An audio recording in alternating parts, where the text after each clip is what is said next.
Hello and welcome to the Man Games. This is another episode of Fun with Figures. Today we are looking at some more of the Jakks. Oh, sorry, they're not all Jakks figures, but they are mostly Jakks figures. There is one Mattel figure and there is one also figure that's a bit random, so we'll get to that later on. We'll start with the Mattel figure first, then.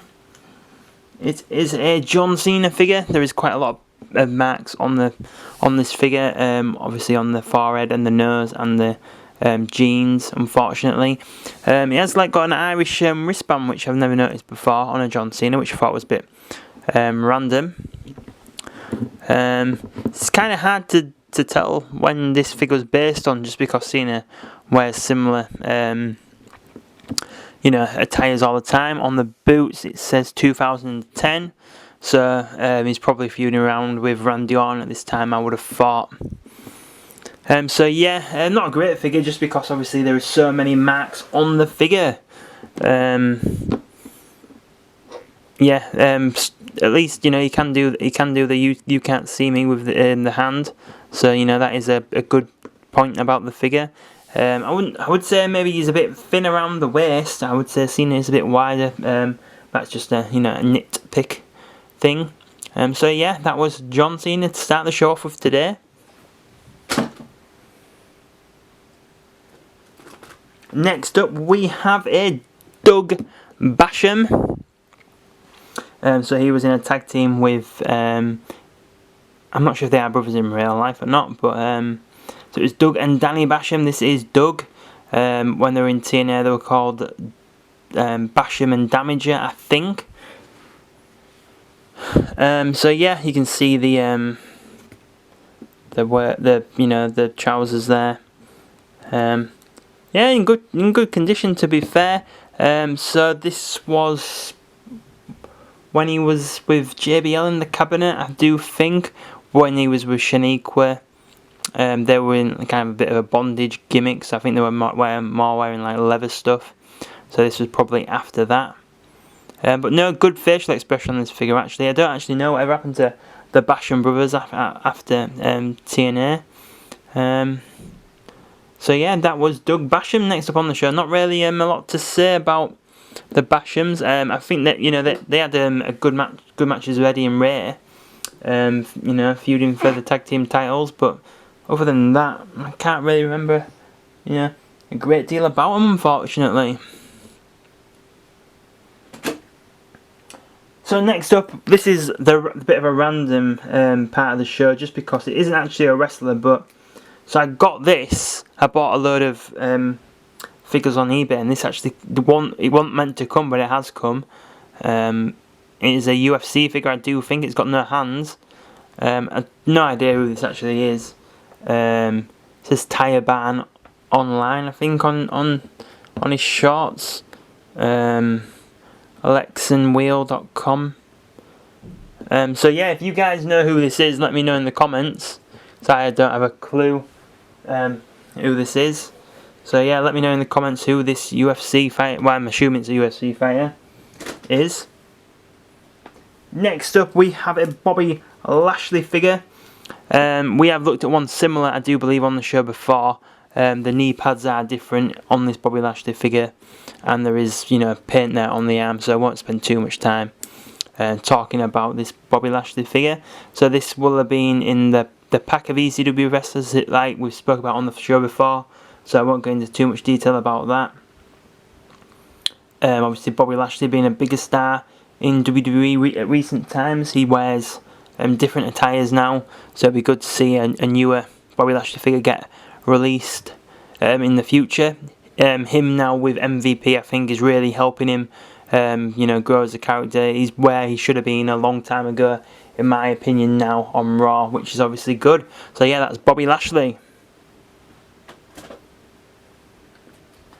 Next up, we have Johnny Stamboni, I want to say he was called. He was called Johnny the Bull in WCW, I do believe, and when he was in TNA, he was Rillick, I do believe. So Rillick is killer spelt backwards. He's more, I think it was kind of more like hardcore demon-y type character. He was in a team with Black Rain, who was Dustin Rhodes' Goldust, when Dustin was a bit bigger build at that time. He was kind of like the opposite of Goldust. He was wearing silver and black.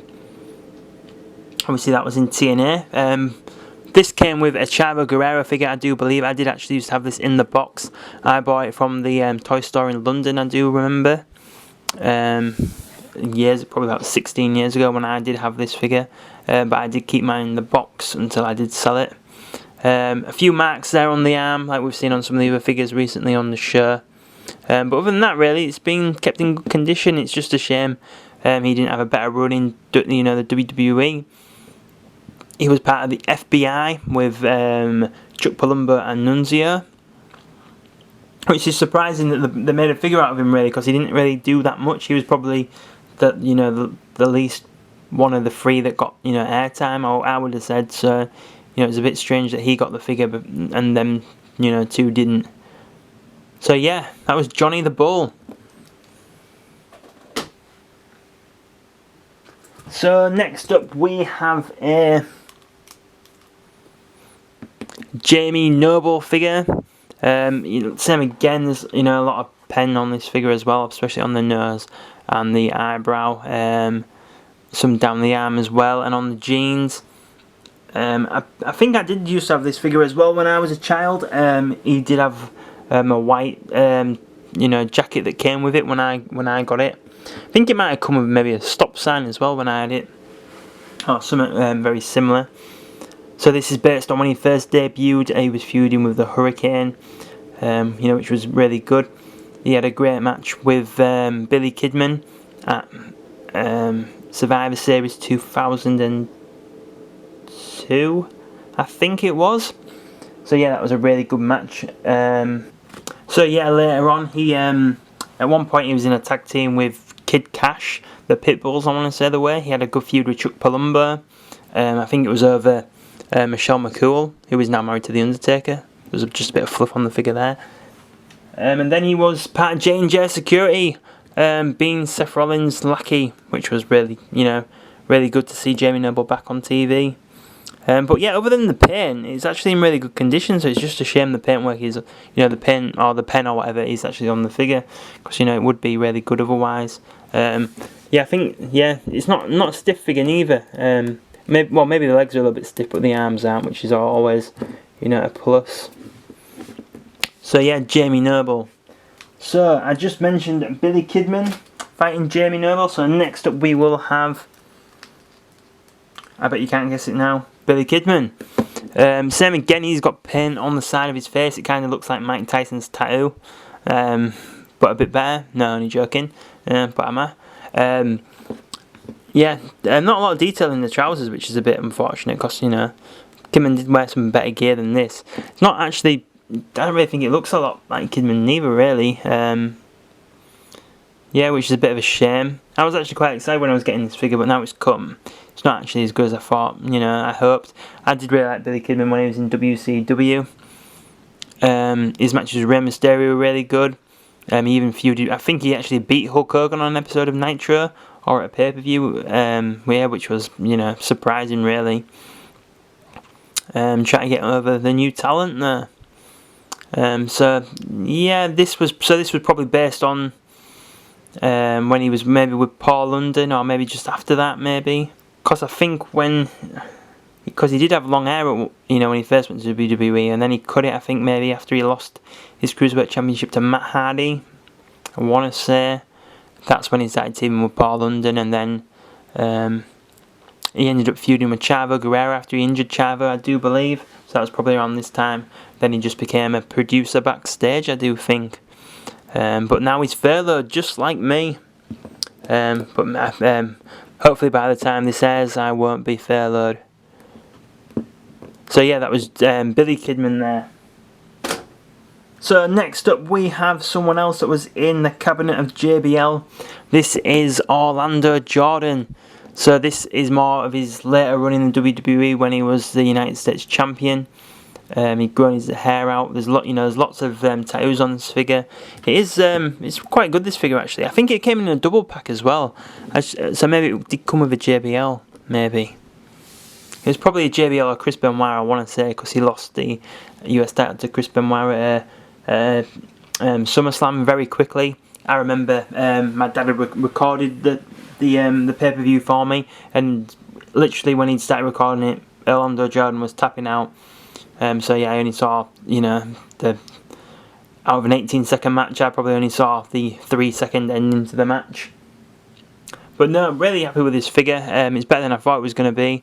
You can see the tattoos on it. I like the black and gold. I think it works really well, and the yellow. He later joined TNA as well, but it was a bit of like a cross-dresser gimmick, which was a bit, yeah, I don't know. I don't think it really worked. I didn't try enough to make it work. So yeah, Orlando Jordan. Just trying to think of a good Orlando Jordan match. None are coming to mind. I think I actually preferred him when he had the bald head, personally. So yeah, I can't think of a good Orlando Jordan. So he beat John Cena for the United States Championship. Maybe that is the talking point about this figure. So maybe we'll just leave it at that. Next up, we have a figure that I did want for a while, and I've only just obviously got it. It is Booker T. This is a figure that I've been wanting for quite a while. It says, "Tell me you didn't say that," and it says "sucker" on the back. It is in really good condition. There's a little bit of pen on the trousers, but other than that, it is really good.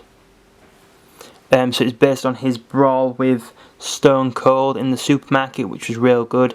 If you're not seeing it, you need to check that out on YouTube or the network or something, because it is very, very entertaining indeed. So the movements on this figure are real good. You can do a spin kick, really good. I think in the box actually that is the way it was. So in the box they were doing the moves. I think there was a Trish and a Jeff Hardy that came together, and she was doing a move on Jeff Hardy maybe as well. Maybe not in this exact range, but that was kind of the general idea. I'll just bring back Jamie Noble so you can see he goes down and he does his axe handle kick really well there. So yeah, really like this Booker T. Really happy to have bought it finally. So yeah, Booker T. So last up on the show, in my opinion, I've left the best till last. It is a Jakks figure, but it is kind of they changed the way of the Jakks figures for a little while anyway. They didn't change it for too long. So yeah, this is Scott Hall. So these figures had their own NWO line of figures, I do believe. I did used to have one of these, but I think I had the white and black one. I didn't have this red and black one. So it's kind of the same head, just on this pretty much the same figure, but with the white attire other than the red. It says Lone Wolf on the back and Click. So yeah, this is when he was feuding with Stone Cold at WrestleMania 18, I want to say. Now, one thing that I really do like Scott Hall, but it annoyed me when the NWO white and black and he's wearing red and black gear. Just never really got that. It makes more sense to if you're in the white and black, you wear white and black. If you're in the red and black, wear red and black. It just makes sense, doesn't it?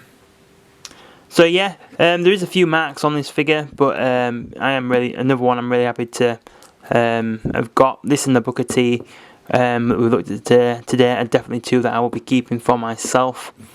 So yeah, finishing on with Scott Hall today. So if you enjoyed this episode of Fun with Figures, please let me know in the comments. Check out the other episodes if you haven't. And please subscribe to the channel. It's the best way of helping TheMan Games grow as a channel. And if you haven't checked out the other stuff on the channel, just a quick run through. There is Fun with Figures, obviously. Podcast goes up every Sunday unless there's been a pay-per-view. Then there will be the review of that pay-per-view going up on a Monday also. And every single day there is 2K20 content going up on the channel. So yeah, that is all from TheMan Games today. Thank you for watching.